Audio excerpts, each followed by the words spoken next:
Next topic natin is about effect of temperature in resistance. Experiments have shown that the resistance of all wires generally used in practice in electrical system increase the temperature.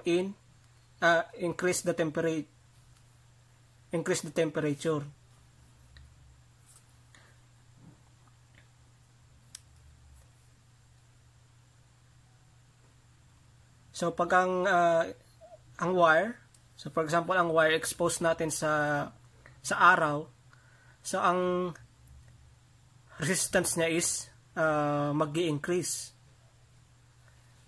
So ang tinutukoy na resistance is yung resistance ng copper wire. So kung mapapansin nyo, pag nag-compute tayo ng resistance, so small lang yung value. So pag na-expose na siya sa temperature, so yung copper wire niya is iinit. So magkakaroon ng voltage drop or magkakaroon siya ng losses kasi mataas na yung resistance. So ang formula niya, so R2 over R1 is equals to T plus T2 over T plus T1. So, multiply natin ito.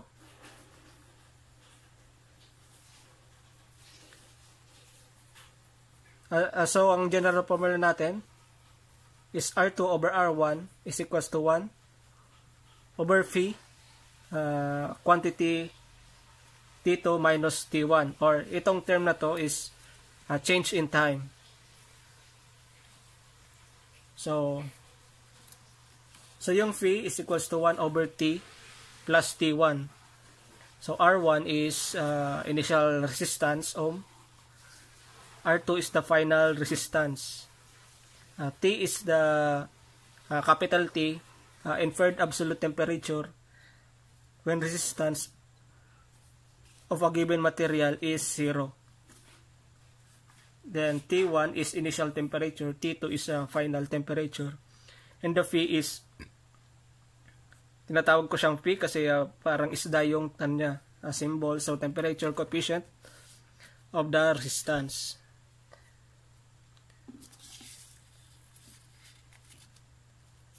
So, ang tinutukoy dito sa resistance na to is yung resistance ng copper sa loob ng wire. So, tumataas siya pag na-expose sa temperature. While yung resistance naman ng insulation ng wire, or meaning yung balat ng wire. So, nakita na kayong wire. Yung balat ng wire, ang resistance nun is mataas. Nasa mega ohm ang resistance ng balat ng wire. So, dito, sa formula na to, ang tinutukoy dito is resistance ng copper wire.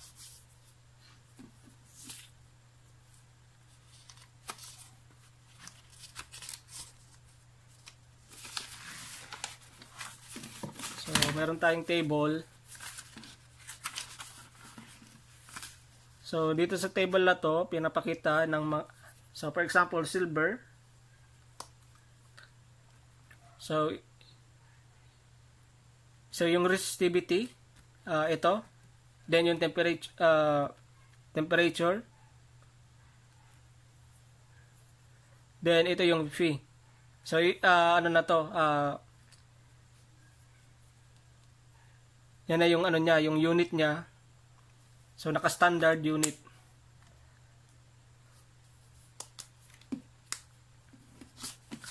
So sample problem. So the resistance of the tertiary winding power transformer is 0.125 ohms at 25 degrees Celsius. And the temperature coefficient of resistance at 25 degrees Celsius is 0.0393. What is the resistance at 65 degrees Celsius? So, ang una is write natin yung given. So yung nauna, yan yung initial value. So, R1 is equals to 0.25 ohms. Then T1 is equals to 25 degrees Celsius. Then meron tayong T2. Ito. So T2 is 65 degrees Celsius. Then ang tinatanong is R2. So what is the resistance at 65 degrees Celsius? Then merong 0.0393. So yan yung coefficient of resistance. Ito yon, yung P. While ito is resistivity. So alam niyo na to sa previous discussion, yung resistivity. While ito is temperature coefficient resistance. So sinasabi dito is yung temperature coefficient resistance at 25 degrees Celsius is ito 0.00393. Ito yan. So meaning yung material natin is copper. So ngayon dito sa problem sabi niya what is the resistance at 65 degrees Celsius? So yung wire, so yung copper wire is na-expose sa 65 degrees Celsius. So meaning, kung na-expose siya, so meaning yung resistance ng copper is tataas. So next step is recall natin yung formula. So R2 is equals to R1 plus phi times change in time. So R2, so ano ba yung R1 is 0.125 ohms. Then quantity plus 1 plus 0.0393 yung coefficient and the coefficient temperature of resistance. Then change in time, so T2 minus T1. So ang pag in-input niyan, so ang lalabas is 0.14465 ohm. So sample number 2. So ano to, mga board exam problem to. So the resistance of a transformer windings is 0.25 ohms at 25 degrees Celsius. So ito na yung initial yan, yung dalawa. When operating at full load, the operating temperature of the winding becomes 65 degrees Celsius. So ano bang ibig sabihin ng full load? So merong transformer. So kung ito yung transformer mo, tapos may connected load, sabihin na natin ito yung transformer, tapos may connected load na 2 wires. Yan, ganyan. Then ito yung load. Pag sinabing full load, so ang load na yan, for example, yung bahay natin. So pag sinabing full load, lahat ng appliances is, pag ang lahat ng appliances mo is naka-on. Kasi ibig sabihin ng full load. Basta tandaan nyo, yung full load is, yung lahat ng appliances is naka-on. So meaning, yung ma-degenerate na ampere, yung ma-degenerate na kuryente, kumbaga sa Tagalog is kuryente, is malaki. So meaning, pag malaki yung current, mas iinit yung wire. So the resistance of copper at 0 degrees Celsius is 4.21 times 10 raised to negative 3 per degree centigrade. What is the winding resistance at full load?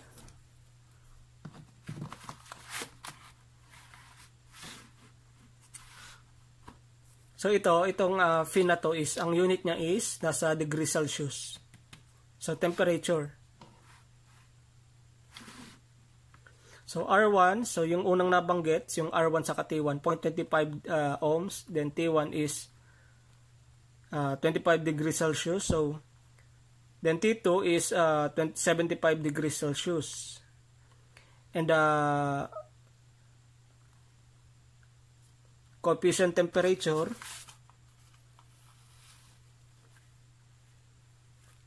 is 4.27 times 10 raised to negative 3 degrees Celsius per degree Celsius.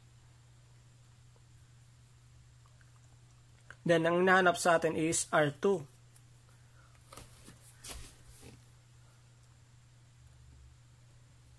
So merong sinabi the temperature coefficient of the resistance of copper at 0 degrees is 4.27 times 10 raised to negative 3 per degree centigrade. So ang formula na gagamitin natin, so kukunin natin yung temperature. So ito palang formula na to is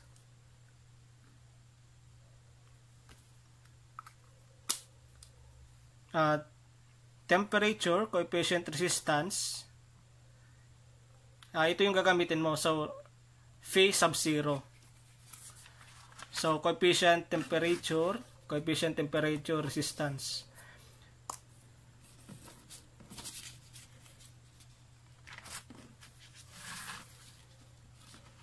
So gamit yung formula na yon, so phi sub 0 is equals to 1 over t plus t plus t sub 0. So since may sinabi na 0 yung TO, t sub 0, so 0 na to, so is equal to 1 over t na lang. Then kunin natin yung t. So t is equals to 1 over p sub 0. Then 1 over sa 4.27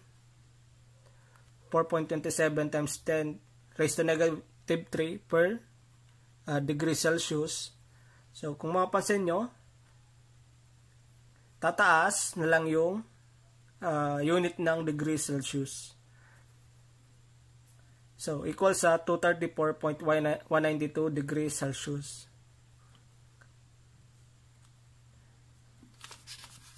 So ngayon, ang gagamitin nating formula is ito.